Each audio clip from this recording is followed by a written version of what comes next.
한 여성이 있었습니다. 26 졸업 후에요. 취업을 준비하던 해였고요. 첫 번째 서류 탈락을 통보받던 날 그녀는 이렇게 생각을 했다고 합니다. 이번엔 운이 없었던 거야. 두 번째 탈락을 하고 나선 조금 더 준비하면 되겠지라고 했습니다. 다섯 번째 탈락을 하곤 내가 뭔가 부족한 걸까? 이렇게 생각을 했어요. 그리고 10번째 탈락이 되고 나서 그녀는 더 이상 지원서를 열지 못했습니다. 그날 밤 그녀는 취준생 커뮤니티에 글을 하나 올렸다고 합니다. 저 이제 포기하고 싶어요. 저 같은 사람은 어디에도 안 뽑히는 걸까요? 안녕하세요, 김커원입니다. 오늘은요, 취업을 준비하면서 누구나 한 번쯤 겪지만 아무도 쉽게 꺼내지 못하는 얘기를 해보겠습니다. 서류 탈락이 반복될 때 무너지는 거 그거 스펙 아닙니다. 자존감이에요. 가만히 있어도요, 불안하고 열심히 하는 것 같은데 왠지 앞이 보이지 않죠. 주변 친구가 합격했다는 소식 들으면 축하는 하면서도요, 마음이 내려앉죠. 오늘 이 영상 끝까지 보시면요, 세 가지를 가져가실 수 있어요. 그 첫 번째, 서류 탈락이 반복될 때 우리가 저지르는 가장 치명적인 실수 세 가지 말씀드릴게요. 두 번째는 자존감이 무너지는 진짜 이유하고, 그리고 그게 여러분의 문제가 아닌 이유를 말씀드리겠습니다. 마지막으론 오늘 저녁에 당장 쓸 수 있는 단 하나의 멘탈 리셋법도 제안해 드리도록 할게요. 자, 시작을 하겠습니다. 아시다시피 저는 기업 인사 컨설팅 하고요, 취업 코칭을 하면서 많은 사람을 만나왔습니다. 그분들을 보면서 한 가지 패턴을 발견했어요. 서류에서 계속 탈락하는 분들이 자기소개서가 부족해서 탈락하는 경우는 생각보다 많지 않았습니다. 자신이 부족하다는 믿음 때문에 자소서가 무너지는 경우가 훨씬 많았습니다. 자, 그럼 그 믿음은 어디서 왔을까요? 탈락 통보가 반복되면 스스로가 내린 결론에 이르게 됩니다. 난 선택받을 사람이 아닌가 봐, 이런 식이죠. 이 결론이 마음속에 자리 잡는 순간 다음 지원서를 열기가 두려워지는 겁니다. 지원 횟수가 줄고 당연히 기회도 줄게 되죠. 악순환인 겁니다. 오늘 이 악순환을 끊는 방법 말씀드리겠습니다. 자, 우선 오늘 저녁에요, 메일함을 열었다고 한번 상상을 해보세요. 이렇게 써 있습니다.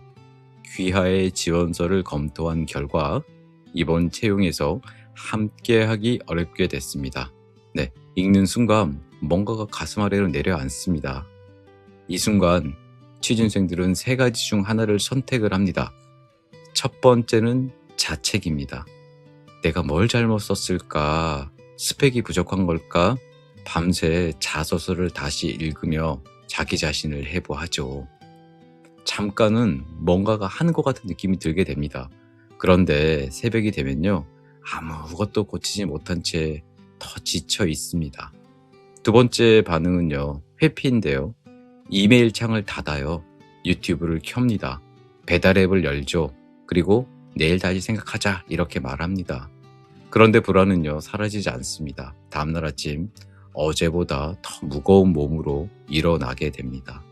세 번째는 멈춤인데요. 멈춤. 아무것도 하지 않는 거예요. 다음 지원서를 열어야 하는데 손이 가지 않는 거, 해야 할 것은 아는데 몸이 굳어버리는 거죠. 이 세 가지 모두 달라 보이지만 목적 하나입니다.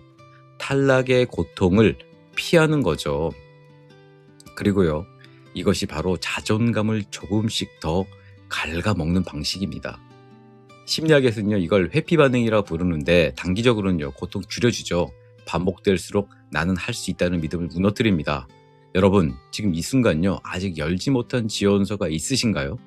보내지 못한 멈춰있는 자소서가 있지 않으신가요? 멘탈 리셋하는 방법 세 가지 말씀드릴게요. 첫 번째는요, 해석을 바꾸는 겁니다. 탈락은 내가 안 되는 사람이라는 뜻이 아니에요. 저는 기업 채용 현장을 오래 봐왔습니다. 서류 탈락 이후에 상당 부분은요, TO의 부족이거나 키워드가 좀 맞지 않거나 직무 이해가 모자라는 경우입니다. 내가 못나서 탈락했다가 아니고요, 방법이 맞지 않아서 탈락했다로 해석을 바꾸셔야 됩니다. 둘째, 자존감과 결과를 분리하는 겁니다. 다시 말씀드려요. 자존감과 결과를 분리하는 겁니다. 이번 서류에서 탈락했다와 나는 탈락할 사람이다는 전혀 다른 문장입니다. 하나는 사실이고요. 하나는 해석인 거죠. 사실은 받아들이는 겁니다. 이번 서류에 탈락했다. 이 사실은 받아들이는 겁니다. 하지만요. 나는 탈락할 사람이다 라고 하는 건 나의 자존감 문제잖아요. 그래서 이 자존감을 건드리지 못하게 막아야 합니다. 자, 셋째, 작은 행동 하나를 해보는 겁니다. 제가 자주 이 유튜브에다가 실행 행동이란 얘기를 하는데 그거와 마찬가지예요.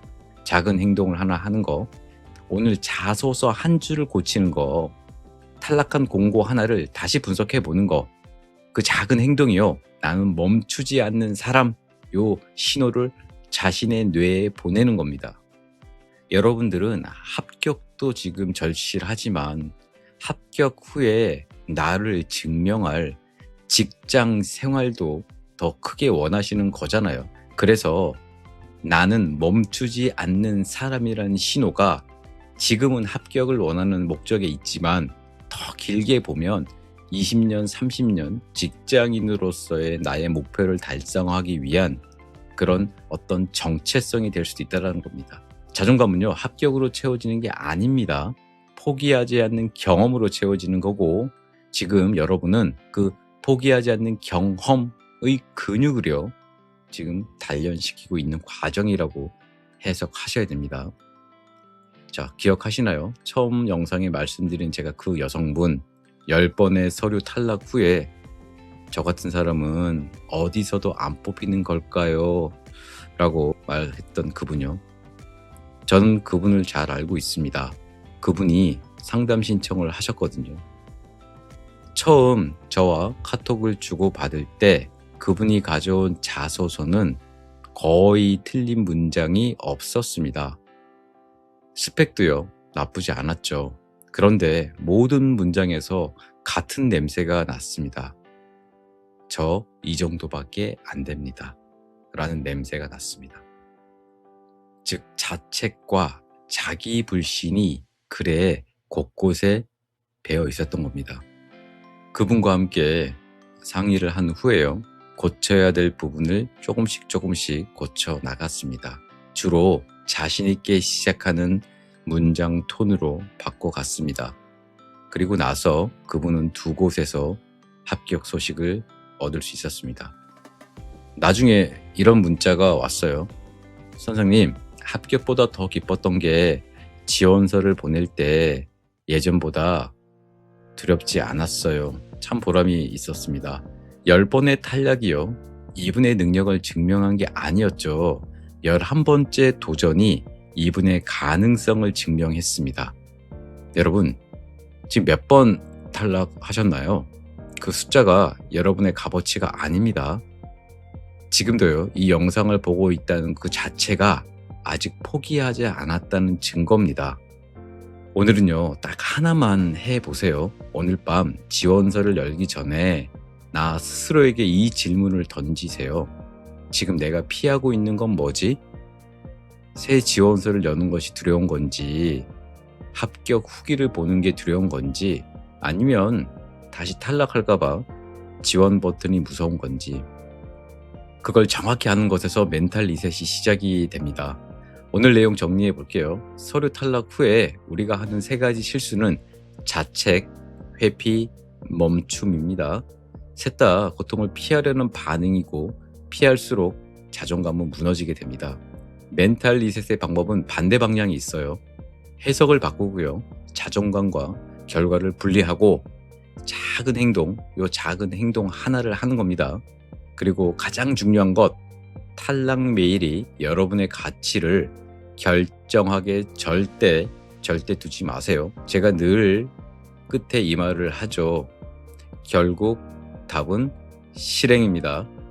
끝까지 들어주셔서 감사합니다. 김건희였습니다.